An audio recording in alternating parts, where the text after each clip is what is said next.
pre-morality and the femme fatale, a question of a Hegelian path into Heideggerian Sorge, a path which will then be deranged by pointing out that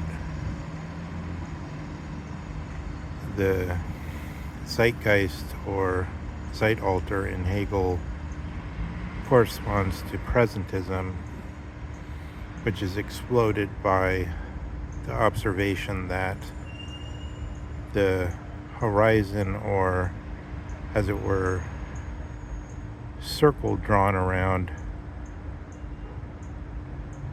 someone who thinks about presentism, is unclear in its scope. And so far as Dugin says, all of the Dasein in some way talk to all the other Dasein.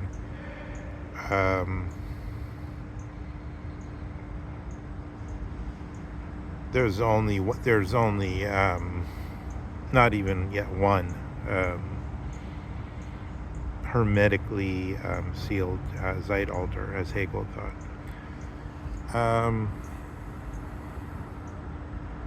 So let's look at some reflections here.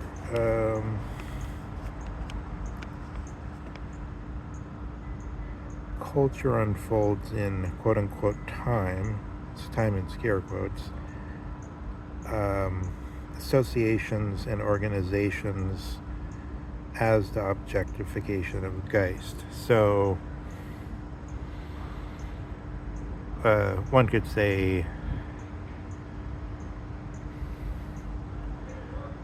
the executive branch of the American government, as is said to rely on certain so-called grandfathered in norms, so that before the Trump 47, it was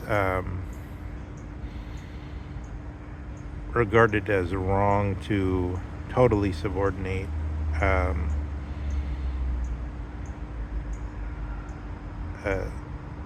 certain parts of Article 1 to the president on the notion that there should be in the Department of Justice, for instance, a certain independence from the whims of the current executive. So that's an interesting point. In the one sense, we should ask John Yu about this, because he's the one that knows the most about this type of thing now that Richard Epstein is basically retired. Epstein was a little bit better, maybe, on the whole, but Yu probably had some quality that Epstein lacked. And Yu is still pretty good on this type of question. So what's he propounding when he propounds this so-called unitary executive? Does it mean total and sort of prompt and full-throated obedience to the executive by all parts and no deference? All parts of the executive? But we could see they're both an attempt to change the style of the objectification of the spirit. There's a spirit that wants this unified executive.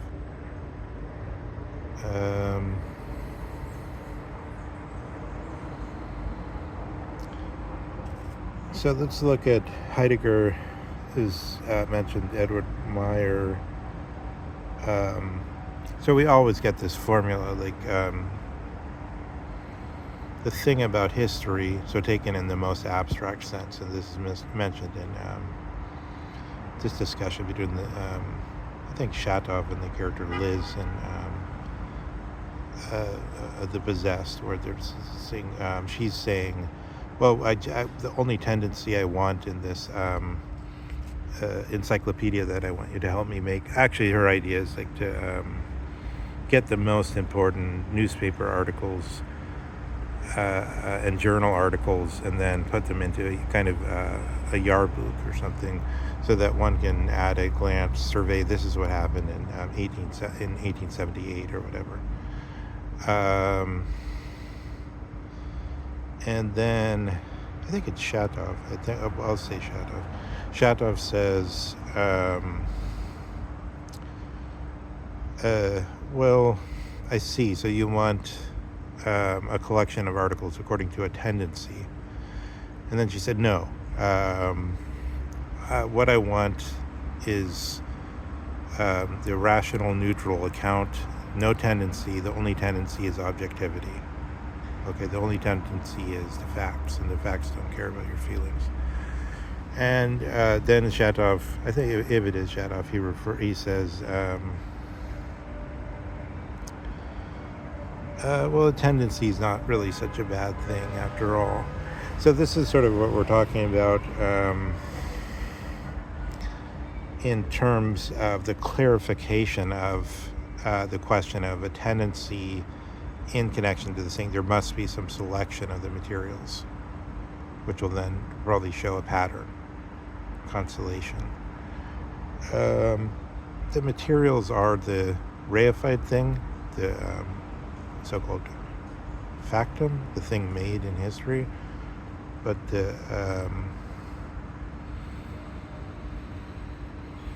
they're also at the same time, just as in the, I mean, it's exactly the same as in the law. That's the best example, you know. There's the legal technicians, the judges, and up above them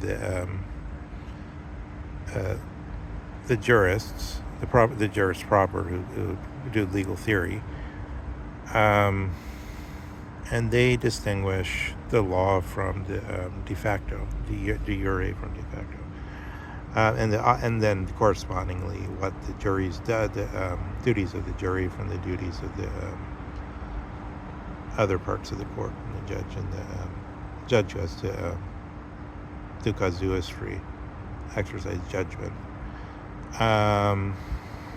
affirm that this construal of the law fits the case, and other such things, and at the severity of the sentence, and so on. So yeah, this has two sides. It has two sides to it.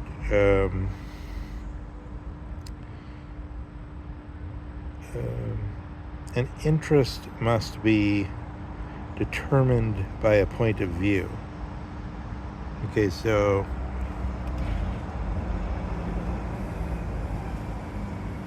yeah, obviously in the current academy,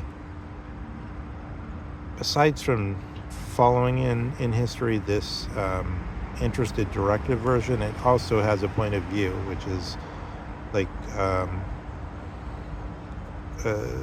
some guys like Stephen Cockin have a point of view where they want to find out things about Stalin because in a certain way they want to apply it to their theory of how to overthrow Xi and how to destroy China. Something like that. There's a something back behind it, and they want to learn certain things because they think it'd be interesting from a certain point of view. And then there's other historians, Hämäläinen, for instance, who have another bent. And then, I mean, I guess I should give the obvious case. So Howard Zinn, for instance, obviously he has a progressivist bent because he wants to highlight the crimes of Christopher Columbus and how casually they were carried out, and he wants to highlight certain things, and he wants to, it's almost like a corrective. It's like he wants to show another picture than the self picture of the people who actually lived it,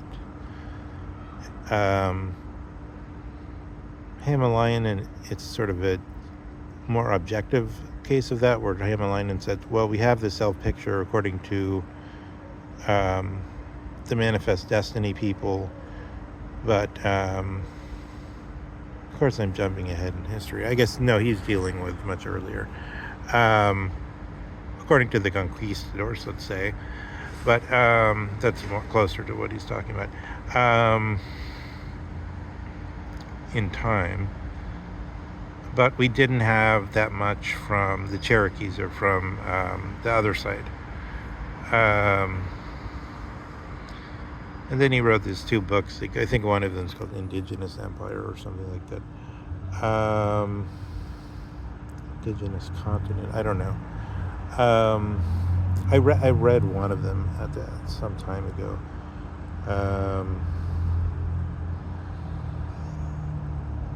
Yeah, so it gives a lot of interesting stuff about sort of like from the point of view of records from other sources than we're used to.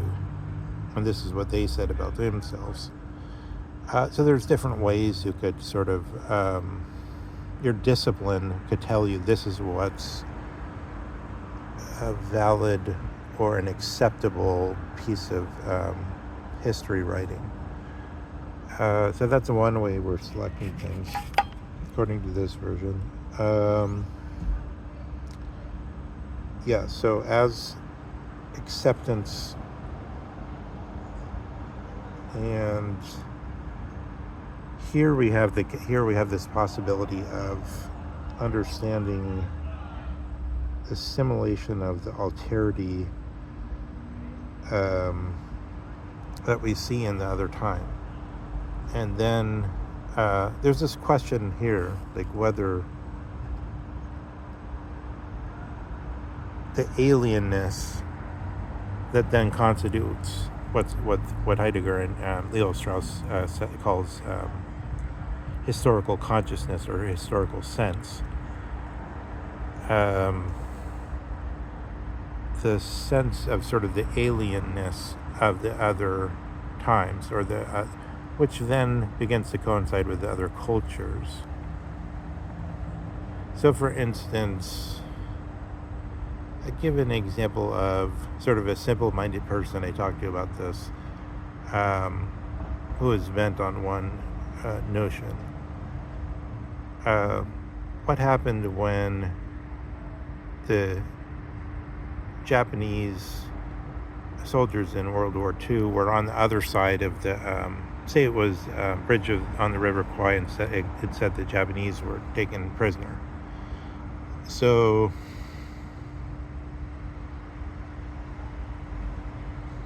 the one I was talking to, he thought, he was convinced, the Japanese are so ferocious with the kamikazes and with the seppuku and all this stuff. And I guess actually his real idea was that they're so devoted to the emperor, and they're so devoted to Japan, and they're so devoted to being part of something. The nail that stands up gets banged down. They're so devoted to the organic whole. And so I told him what happened is the captured soldiers, so they were supposed to die in battle and never be captured. They regarded themselves as dead. They regarded themselves as already dead, and as now sort of in a new totality of the Americans. And so they were extremely helpful in giving information, everything they knew, because they regarded themselves as dead and now in another world. I think that's very alien. And so this person was quite simple-minded and unable to even entertain the idea, because if you are simple-minded, then you're very firm and as it were ethopoetically possessed by the role you're playing. Yeah, so this shows the alienness, right? I think the character, I mean, we could understand it through what I just said, but it's nonetheless, it opens up into a sort of door towards alienness, in the sense that similar to the sense that Isaiah Berlin said, at a certain point, if I really can't understand somebody else, then they're not human. I mean, in this case, I said something that sort of made it explicable. I gave it an explanation, but it's still sort of strange. But I think this notion of fluency or fluidity, I suppose, with the alterity, and so there, let's look at it this way. Let's look at it this way to try to show it as Sorge. So you could say the past when you run into this Wittgensteinian problem. I'll put the thing in on this very problem of Wittgenstein and thinking about the past in the notes. A link to it.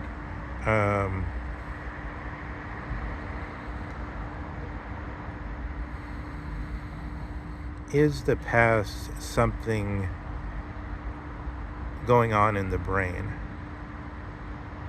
to be accounted for then in the same way we'd account for, some people want to account for imagination and oneric things, in contradistinction to cognitive things, things that have to do with dreams or something that's generated from within. Within meaning from the mechanically from the structures of the brain and the way we could in some way observe.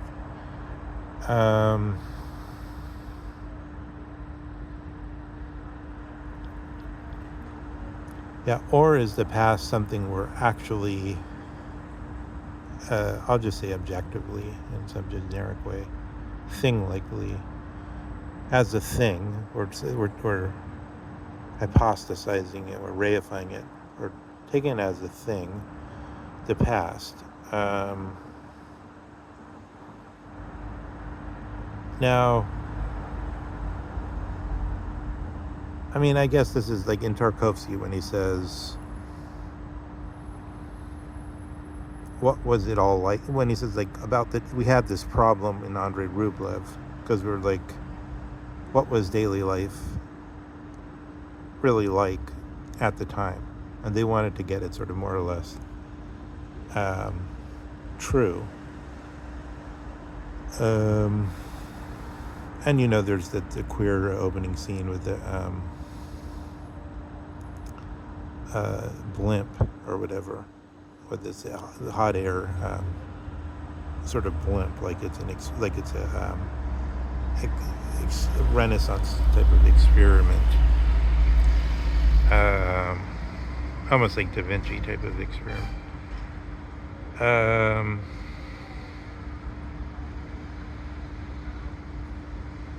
That's part of the alterity, right? This attempt to really be like, what was it like? But then it doesn't really include us. It remains superficial in a way. We could include ourselves too, but I think, so one idea is, okay, you could really picture it, and even if you got it right, but say that somebody, then say you were actually there, those people wouldn't recognize you as one of their own. They'd be like, this guy is sort of, he thinks differently than us. His values are different than ours. They wouldn't really recognize you as one of them, even though you've imaginatively reconstructed that time. That's part of the alterity or the historical consciousness. Now, I tried this way, superimpose this following image that shows that this is prior to either usually understood time or usually understood space. There's a cat, and the monitor is put on this cat, electronic GPS monitor. And the family goes away for a week. And when they see the monitor, they noticed that at one point the cat has shot out 5 miles in one direction, almost all in a straight line. And it was to the old house where the family used to live. So the cat had gone to check to see if they were there, wondering why the family was gone. I like this example because I think here of, you see, the cat, when it was thinking, oh, I'll go to I'll go to the old house, and in connection to its worry about the family. What does thinking mean there? What does intention mean there? This is part of what Wittgenstein's trying to get at with this Sprachspiel concept. What does the word actually, does it represent something? Or isn't it that when we're saying, the thinking of the cat of that house wasn't primarily something inside its neuronal structure. It was really the spatial going there that was in question. So I think the same way, I think Heidegger's trying to place Sorge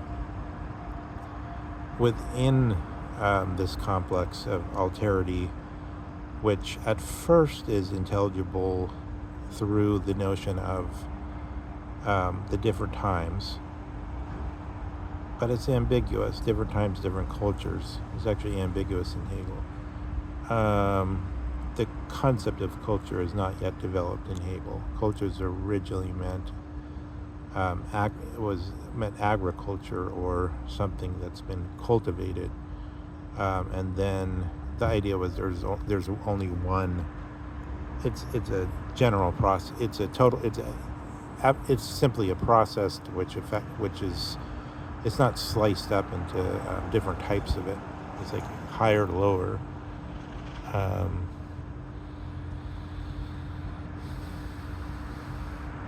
Culture was just a one-directional thing. It's you cultivate a field, you improve it, you improve the land. But then it became something where the Chinese had one standard. According to Hegel, the Africans are doing something else. The Greeks are doing something. The Greek miracle happens.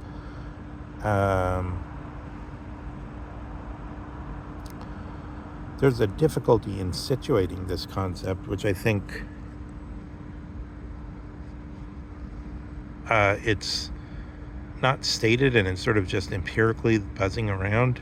But I think Heidegger states it in a principled way when he says, we don't know, as I was saying before, we don't know the compass circle to draw around ourselves, how large it should be. Should it be the whole earth now? Because the technological essence affects every part of the human beings. Which, even though it's a form or morphe of the European science,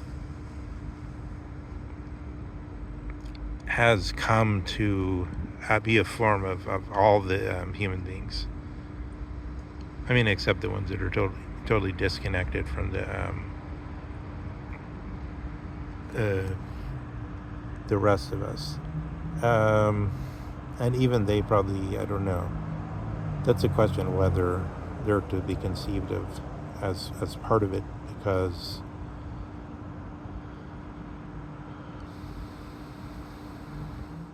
I mean, that's part of the question of the new homachia and so on.